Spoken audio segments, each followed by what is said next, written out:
Les hemos comentado, tenemos un pequeño problema con don Santiago, así es que vamos a hablar primero con el padre Justo Antonio Lofeudo, que como conocerán muchos de ustedes, pues es el misionero que se dedica precisamente a abrir capillas de adoración eucarística perpetua. Y le pilló de pleno abriendo una capilla en Vigo. Y bueno, pues ha sido un parón, pero también ha sido rico en otro sentido este confinamiento, ¿verdad que sí, Padre Justo? Sí, fue tan rico que se me adelantó Toledo.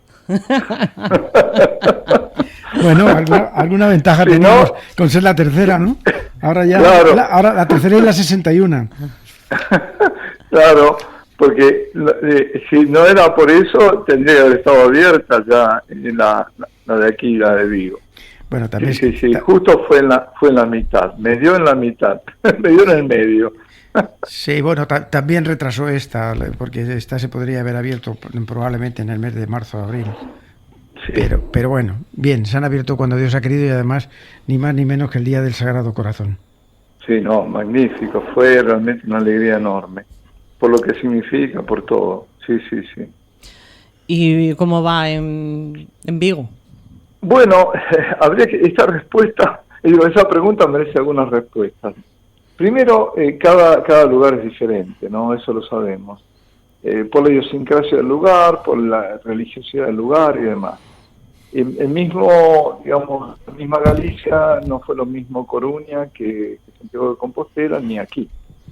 Con lo cual no puede decir ni mejor ni peor, pero sí diferente. Pero a eso hay que agregarle que el momento sí lo ha hecho diferente. Hay un antes y un después de esta, llamémosle como la llamemos, bueno, el virus.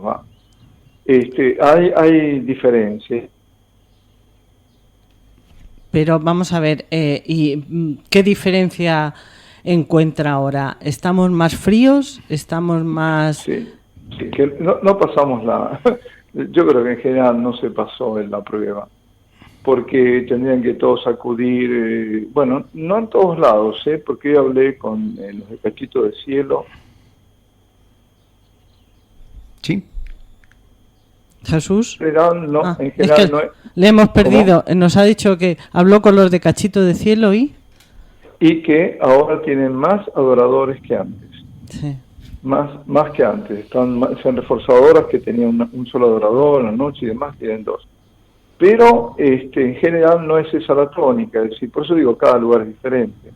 Aquí lo que antes eran adhesiones, así no digo multitudinarias, pero eran importantes, ahora es un goteo.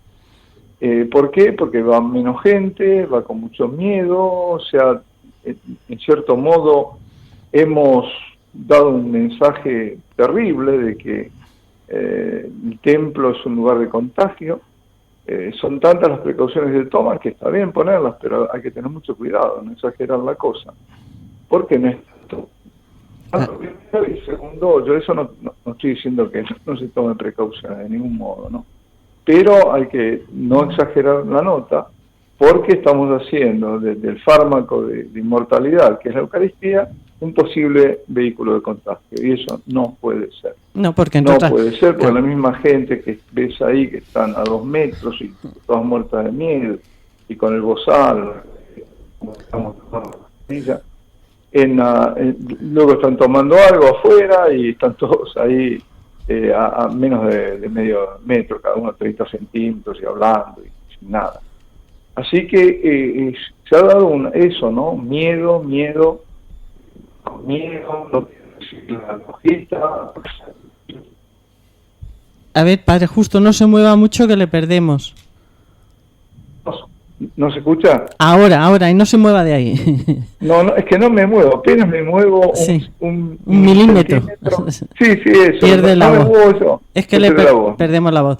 Lo que pasa es que hay mala conexión, sí. Sí, yo creo que lo que nos pasa, si el Señor le protestaba y se quejaba a Santa Faustina y Santa Margarita, a tantos santos, sí, también debería de quejar ahora porque... no creemos que la Eucaristía es Dios. ¿Cómo nos va a contagiar Dios? Eso yo Claro. creo que es lo principal. Comulgues como comulgues. Quien comulgamos es a Dios. Y eso es, yo creo, un poquito de... Pero ¿sabes qué pasa? Ahí está el problema. El problema está en que la falta de fe lleva al miedo, y el miedo siempre es mal consejero. Entonces, ¿qué pasa? Si yo no creo que es Dios el que estoy recibiendo, porque nada me lo hace, me lo indica, porque se hace sin gestos de adoración, lo sabemos, ¿no? Todo lo que sabemos. De pie, en la mano, son todos gestos vulgares. Sí. Que no hacen, que no reflejan el misterio, que para eso estuvimos más de 1000 años, que habíamos cambiado de eso, y hubo razones muy poderosas. Entre esa, la mayor comprensión del misterio, que es un don, y sin hablar de los sacrilegios y la profanación, etcétera, etcétera. Entonces, volviendo a eso, la gente, claro, cree que es un símbolo. Cuando uno le habla de la presencia real, mira, y cuando empiezas a recordarle los milagros eucarísticos también, o se asombran. Aquí, por ejemplo, en Galicia es famoso Ocebreiro, famoso, pero cuando yo lo menciono nadie estuvo. Digo, a ver que levante la mano quién estuvo, nadie, ni ellos sabían que existía. Entonces también es nuestro defecto de no promover esta verdad de la presencia real de la Eucaristía. Ese es todo parte de ahí. Si yo creo que es Dios, como decís, claro, es la persona divina de Cristo lo que yo estoy recibiendo, no un pedazo de pan, pues Señor, ¿quién me va a proteger si no a Él?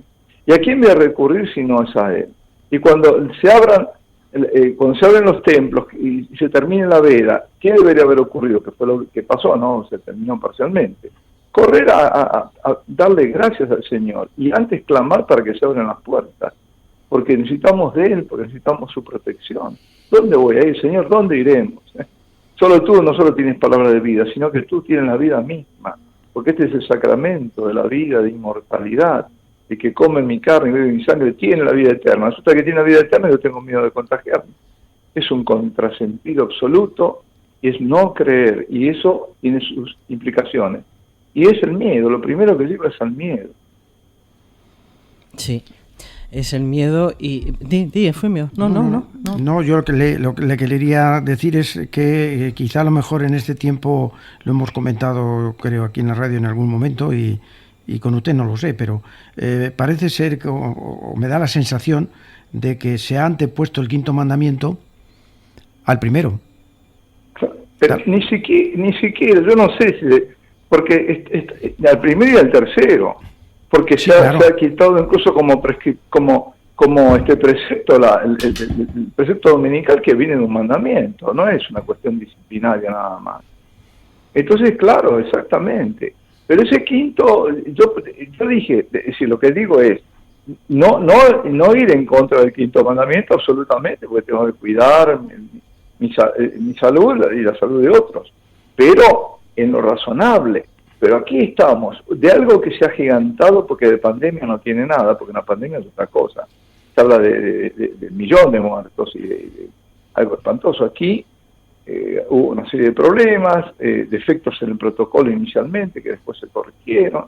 En fin, un montón de cosas que no es mi competencia, pero de todos modos, de eso, como ya la fe faltaba, entonces, ¿qué impera? ¿Qué es lo que impera? El miedo. ¿Te acuerdas ahora el domingo pasado qué decía Jeremías? ¿No? La lectura aparecía especialmente para esto. Pavor en torno, es decir, pánico, en todo lado hay miedo. Y eso no es bueno, y eso lleva a que desvíe la atención de lo que es realmente esencial e importante.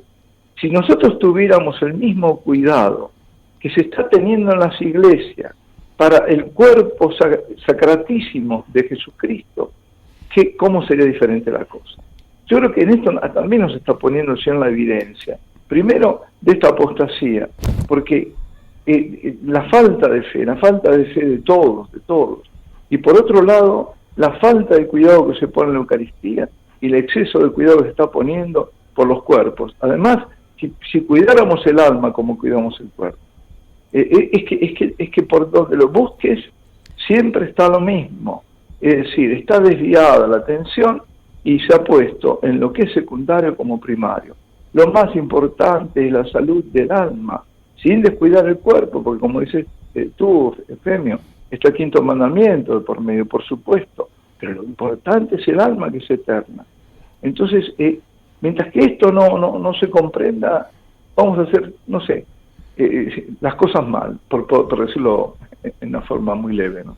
Sí, claro, y todo repercute muy negativamente en la adoración eucarística perpetua, porque la gente tiene miedo a estar delante de Dios, pero si estamos delante de Dios, todo es falta de fe, yo creo. Claro, pero ¿a dónde voy a acudir si no? El momento difícil siempre fue así. Sacaba el Santísimo en procesión, claro, y terminaban las... Cuando fue en el 1600 y algo, creo que por 1640, en Sevilla, que murió el 55 o 50%, que la mitad de la población de la peste, sacaron el Santísimo. Cuando sacaron el Santísimo se acabó la peste. Es así, pero necesitamos un mínimo de volver a la verdad de la fe. Algo así pasó. Algo así pasó en Cortona, ¿no? También. Es decir, no es la primera vez. Es decir, eso se repite y siempre es acudir al Señor. Hasta los tsunamis paró. Sí. ¿Por qué es así? Porque es Dios y tiene todo el poder. David. Hola, Padre Justo. Y mira, yo estaba pues pensando un poco en todo esto y al final, bueno, yo pues como padre de familia y también como feligrés, al final, bueno, el miedo es libre, ¿no? Es decir, que al final, en cierta manera, pues el miedo tampoco uno se lo fabrica, o lo tienes o no lo tienes, ¿no? Y tienes la fe que tienes. Y me refiero que a veces, pues, lo que hacemos los feligreses, pues, ante una situación así, pues bueno, tú tienes tu fe, pero luego cuando tienes dudas, lo que haces es mirar a tus pastores, ¿no? Que es lo que hacemos todos, ¿no? Y, claro, y estamos en manos de ellos, me refiero, porque al final, pues tú haces lo que te dicen tus pastores, ¿no? Claro. ¿Qué podemos hacer en este sentido, no? Es decir, porque al fin y al cabo, ellos son nuestros padres espirituales. Y ante esta situación, pues uno se pregunta, bueno, pues si Dios esto lo ha permitido, pues también será por algo, ¿no? Y para algo, ¿no? No entiendo muy bien por qué he estado, por ejemplo, un montón de días en casa sin recibir la Eucaristía, ¿no? Yo le preguntaba al Señor también, tantos días, tantas noches adorándote y de repente, pues ahora parece como que no existes, ¿no? Es decir, y no es porque nosotros lo hayamos buscado, también nuestra Iglesia nos ha dicho que no se puede ir, ¿no? Que es que no, yo ante toda esta situación tampoco entiendo muy bien qué ha pasado. Mira, yo creo que por el lado de los pastores es reclamar lo que estoy diciendo. ¿Quiénes han cerrado las iglesias? Los fieles, ¿no? Entonces ahí está el problema. Por eso te digo que muestra el grado de falta de fe de todos. Pero la responsabilidad siempre, la mayor es del pastor, siempre. El fiel que hace, cuando sacan los reclinatorios, ¿quién los saca? Los fieles, no. Cuando le exigen en la mano, ¿quién lo hace? El fiel, no. Entonces, ahí está. Entonces, tenemos que empezar, bueno, de nuevo. Yo creo que, yo te voy a dar una respuesta que quizás escandalice un poco, pero a mí me pasaba, como voy recorriendo distintos lugares, distintas parroquias, y viendo cómo se celebra, y viendo cómo se comulga, que me produce una violencia enorme ver y bueno, en fin, todo esto que no hay absolutamente ningún gesto, el mínimo, al contrario, es como que están tomando una galleta, cualquier cosa. Bueno, yo pensaba hace rato, pero sobre todo últimamente, digo, el Señor lo va a quitar. El Señor va a quitar los sacramentos, el Señor va a quitar la Eucaristía. El Señor va a decir, si así me recibís, pues no me tendréis. Y esto no es alocado, porque así fue con Israel, así fue siempre. Es decir, en el fondo es su intervención también, porque por encima de lo que hagan los hombres, está siempre Dios, ¿no? Entonces, ¿qué pasó? No solo la Eucaristía, faltó todavía más importante, mira lo que te digo, más importante es la reconciliación, la confesión, más importante que la Eucaristía. La Eucaristía es el sacramento, se me entienda bien, ¿no? Sí. Es fundamental, es el primero y es culmen y fuente de toda la vida espiritual de la iglesia. Todo parte de la Eucaristía, sin Eucaristía no hay iglesia. Pero tú puedes estar sin Eucaristía aunque te duela, pero si estás sin confesión y estás en estado de pecado grave, ahí está la tragedia. Sí. Y no tienes quien te confiese. Eso es peor todavía. Pues faltaron todos. Sabemos los funerales y todo eso que no se podían. Bueno, eso es una calamidad. Entonces yo creo que fue un toque de atención. Cuidado cómo me tratás. A la iglesia, cuidado cómo me tratás. Cada vez se le da menos importancia a la Eucaristía. Y eso es la banalización, la cosificación de la Eucaristía. Yo lo vengo, y yo no soy el único, pero repitiendo hasta el cansancio. No hay momento que no lo diga y creo que predicación que no lo diga. Para llamar la atención, para que nos demos cuenta, que estamos tratando con Dios, no con algo, no con un objeto, sino con el sujeto esencial de toda nuestra fe, que es el propio Dios. Entonces, eso es lo fundamental. Darnos cuenta y volver, y que esto nos sirva para como escarmiento a todos, empezando por los pastores, empezando por los pastores, pero todos, ¿Cómo tratamos la Eucaristía? Yo creo que eso también es una respuesta para mí, por lo menos, de por qué faltó. Y puede faltar, pero si falta es porque el Señor lo permite, porque el Señor lo quita. Eso no me cabe ninguna duda. En relación a lo que decía antes de que podía haberse notado cierta falta de hambre en asistir a los sacramentos, en asistir a la misa, a la comunión, y a lo que comentaba de que tampoco podemos prescindir de la confesión, pues yo le voy a leerles algo que no conoce ninguno. Es un testimonio de una adoradora perpetua de Toledo. Cuando se abrió la capilla, me dice así: el primer martes que fui a la capilla estaba sola y le pedí al Señor que me mandara un sacerdote. Quería confesar en mi parroquia y no había ningún sacerdote. Al rato apareció un sacerdote hasta con sotana, joven y guapo. Cuando se marchaba le dije si me podía confesar y claro, me dijo que sí, y confesé y le di gracias al Señor. Eso para que veamos ahí las dos cosas, la fuerza de la fe, la fuerza de la necesidad, claro. y cómo el que ha querido confesar, si lo ha pedido con fe y ha podido hacerlo, porque además, de hecho, nosotros hemos podido estar confesando e incluso hemos podido estar yendo también a misa con ciertos cuidados, porque las iglesias estaban con las condiciones en que estaban, pero había quien tenía esa hambre y la podía saciar, ¿no? Pero me he acordado de este testimonio de esta mujer, que es impresionante por eso. Primero, por la gana que tenía de confesar, por la fe con la que le dio, con la que lo debió pedir, y el hecho de cómo el Señor de inmediato pues le mandó un sacerdote hasta con sotana. ¿Y ante quién lo pidió? Porque lo pidió ante la presencia real, de ahí estaba el Señor. Claro, la presencia real de la Eucaristía. Es para hacer más fuerza todavía aún con estaba en la adoración, y su primer martes de volver a la adoración. Es que el Señor de generoso no gana, vamos, yo seguro. Claro. Que decía usted, Padre Justo, y bueno, son unas apariciones que no están reconocidas oficialmente, pero yo las he conocido desde que era pequeña, que son en Garabandal, y ahí la Virgen ya dijo que cada día se haría menos caso a la Eucaristía, y que los pastores, no digamos las categorías, pero los pastores iban a llevar a las ovejas por mal camino. Eso fue en los años 60 y ahora pues lo estamos viendo.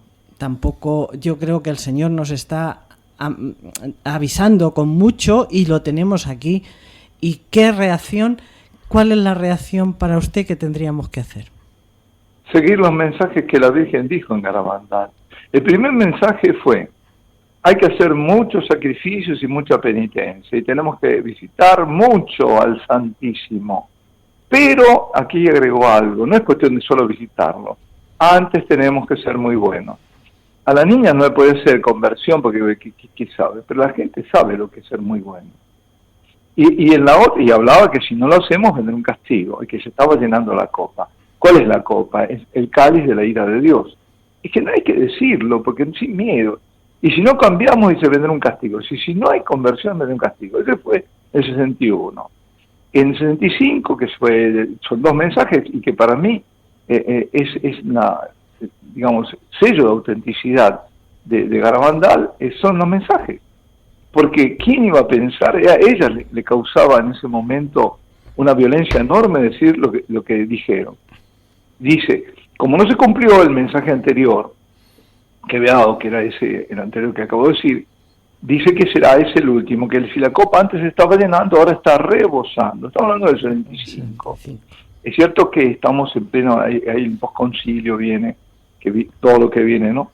Y decía, muchos, no algunos, muchos cardenales, obispos y sacerdotes van por el camino a la perdición arrastrando con ellos muchas más almas. Si no lo vemos ahora, y no se trata solamente de la pedofilia y todas esas cosas es que mucho peor es el contaminar la fe, es decir, dar vuelta a las cosas, que es lo que en cuántos lugares se enseña, pero herejías directamente. Y decía, a la Eucaristía se le da cada vez menos importancia. Y decía, debéis evitar la ira de Dios. Yo creo que, yo siempre lo vinculé una cosa con otra, aunque hay un punto ahí, que la ira de Dios viene también porque el don más grande que Dios pudo haber hecho al hombre, que es el don de sí mismo, que es la Eucaristía, es despreciada, es pisoteada, es banalizada. Así que, si no lo tenemos esto, por eso digo, yo creo que hay que revertir, todos tenemos que llamarnos, todos, porque llamamos a todos. El cielo habló, no se puede uno escudar, bueno, una revelación privada. Con el tema de revelación privada, entonces se la ahoga, y sin embargo el cielo habla para algo. Si tenemos alguna mínima certeza de que esto es del Dios, y ahí hay muchas, empezando no solo por las digamos, hechos sobrenaturales que hubo, sino sobre todo estos mensajes en una aldea de Cantabria, donde no había electricidad, no había agua corriente, 4 niñas, 12, 11 años, que tenían, como dicen, no, ahí la edad mental de una niña de una ciudad de 9 años. Y ¿cómo se le va a ocurrir una cosa así? Ni al cura se le va a ocurrir, más en ese momento. Y después hablaba de primavera y qué sé yo, y sin embargo era eso, nos estaba advirtiendo y estamos viviendo eso. Tenemos que despertar, pero urgentemente. Aquí no es cuestión de apuntar el dedo acusador a nadie, simplemente todos tenemos nuestra parte, pues a despertar y a cambiar el rumbo rápidamente y a fomentar una fe eucarística viva. Por eso la adoración perpetua tiene tanta importancia, porque cada adorador es un profeta de la Eucaristía, le está diciendo al mundo, Dios existe, está aquí, y ven a visitarlo, y vendrá, irá a visitarlo, no por lo que le diga el adorador, sino porque lo está permitiendo, porque el que llama es el Señor, siempre. Y llamará a muchos que están lejos, y vendrán, porque esto que digo, bueno, lo vemos, aquí ¿cuántos son los años? Ya me pierdo, en 2003 estamos, son casi 17 años. 2004 me parece que fue, 4, 5, 6, 4, sí, nosotros fuimos el 5, pues en el 4. Sí, el 2004, estamos en 16 años y pico, 16 de adoración perpetua. Vaya si ha habido casos de conversiones y de todo. Eso es el don que Dios nos está regalando para este tiempo, como su madre, en las verdaderas apariciones, ¿no? Hay una película, perdona David, que quiero recomendar en YouTube, que lo quiera ver mejor de las que he visto, que es Garabandal, Catarata Imparable. Merece la pena porque explica muy bien las apariciones de Garabandal. Yo le iba a comentar, justamente, está muy bien hecha, es documental, y el hilo conductor lo va llevando el padre Saavedra, que hizo una tesis doctoral sobre el tema, sobre Garabandal. Muy bien hecha, muy bien hecha. David. Padre, una preguntita. Me estaba acordando yo ahora de una parte de la Escritura en el Éxodo, y es una frase muy sencillita que dice la Escritura, dice, y Moisés amaba a Dios. Y esta frase a mí me ha cautivado mucho porque me hizo siempre ver nuestra religión, nuestra manera de entender a Dios como una historia de amor. Y me di cuenta de que Moisés estaba enamorado de Dios, es decir, por eso Moisés llegó a donde llegó. Y la pregunta lo que anhela también mi corazón y la pregunta que hago es ¿cómo podemos hacer nosotros para amar más a Jesucristo Eucaristía? ¿Qué tenemos que hacer para amarle con un corazón sincero, pero también con un corazón sensible? Bueno, yo creo que es todo digamos, comienza con la voluntad de querer hacerlo. Es como siempre, ¿no? Las gracias vienen porque yo las pido también. Es decir, la gracia tiene las dos partes, ¿no? El don y la conquista. Hay una parte mía que es la conquista, entonces yo tengo que pedir. Hablando de otra aparición que tampoco está reconocida, pero a la cual yo creo totalmente, en Medjugorje, la Virgen decía, enamórense de la Eucaristía. Enamórense de la Eucaristía. Entonces, ahí empieza con que yo me propongo enamorarme, aunque no me venga, pero yo me lo propongo y voy a adorarlo. Y le pido al Señor, además hay que ser en esto un poco pícaro, porque si yo quiero amar al Señor, se lo pido a la Virgen. Si yo quiero amar a la Virgen que no la tengo, se lo pido al Señor. Lo digo con conocimiento de causa. Y no fallan nunca, porque ¿qué más quiere la Virgen que tú te enamores del Señor? ¿Y qué más quiere el Señor que tú te enamores de su madre? Yo creo que, pero hay que pedirlo. Si uno no tiene, nunca vamos a tener suficiente amor, nunca, jamás. Pero empezar a amar. Y es verdad lo que dices, David, porque toda la Biblia es una historia de amor. Es la historia de amor de Dios con el hombre y del hombre con Dios también, a pesar de todas las infidelidades. Y por eso no en vano en el Antiguo Testamento están todas estas representaciones del amor esponsal, del cantar de los cantares, todo eso, ¿no? Es amar a Dios. Y justamente, ¿cuál es el primer mandamiento? El Shema Israel. Escucha, Israel, amarás al Señor tu Dios con todo el corazón, con toda tu fuerza, con todo tu ser. Eso es poner la voluntad, porque como Dios lo quiere, es muy fácil. Si yo pongo mi voluntad en consonancia con la voluntad de Dios, pues se va a hacer. Pues la verdad es que muchísimas gracias, Padre Justo. Siempre es un gustazo hablar con usted. El tiempo ya sabe que nos come, pero bueno, pues unidos en la adoración a Jesús Eucaristía, y que unidos con la Madre no podrán con nosotros. Exacto, no van a poder, y ahí vamos a estar siempre todos juntos. Cada vez que estamos ahí en adoración, estamos muy juntos unos a otros.